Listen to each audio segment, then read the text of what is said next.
SK कुकिंगमध्ये तुमचं स्वागत आहे। मी इडलीचं टाकलं आहे। 6 वाटी तांदूळ घेतला आहे मी, 2 वाटी उकळा घेतला आहे आणि 4 वाटी आपला कच्चा तांदूळ घेतला आहे। याला मी चांगले 6 ते 7 तास भिजवून टाकलं आहे आणि 2 वाटी आपण डाळ घेतली आहे। डाळ पण शिजून मस्त भिजून गेली आहे। थोडीशी मेथी दाणे टाकले होते। आता आपण याला वाटून घेऊया। जारमध्ये टाकूया मिक्सरच्या।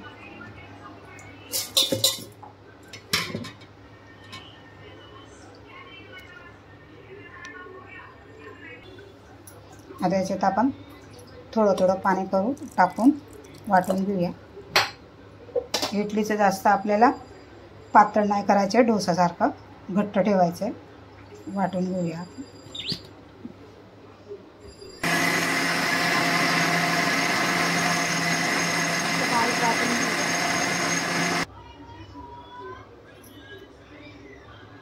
असं बारीक वाटून घेतले। आता एका भांड्यामध्ये काढून घेऊया।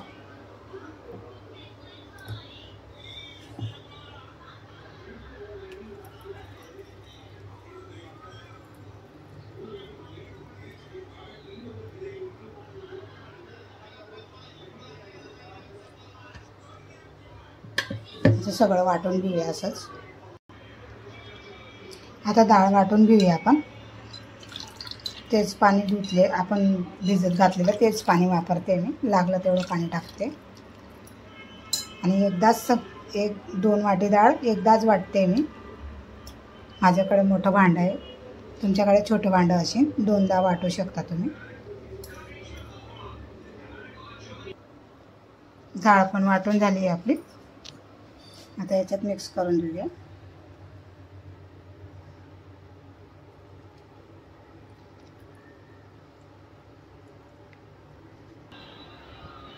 हे बघा वाटून टाकलं आहे। आता आपल्याला जास्त पातळ नाही ठेवायचं आहे, एवढं इडलीचं घट्ट पिट्ट असतं। आता हे अजून 6 तास असंच ठेवणार, म्हणजे फुगून आलं ना मग बनवणार। आता याचा फर्मेंट करायला ठेवून घेऊया आपण आणि झाकण हवा बंद झाकण ठेवायचं, म्हणजे पूर्ण झाकण नाही ठेवायचं, थोडं हवा लागलं पाहिजे तसं ठेवायचं, मग ते कणी भरपूर फुलून येतं।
है तेरा कोई सी।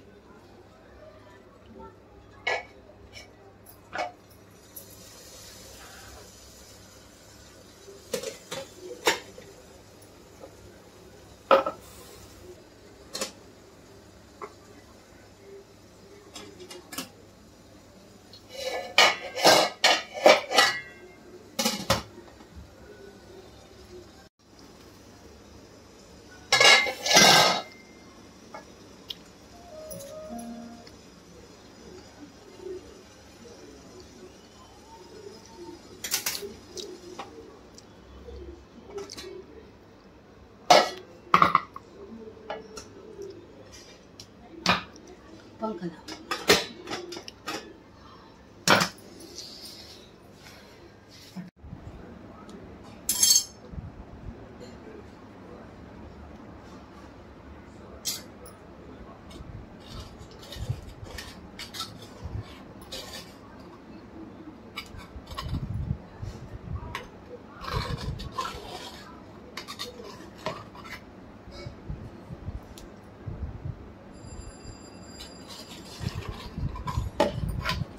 P low.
बस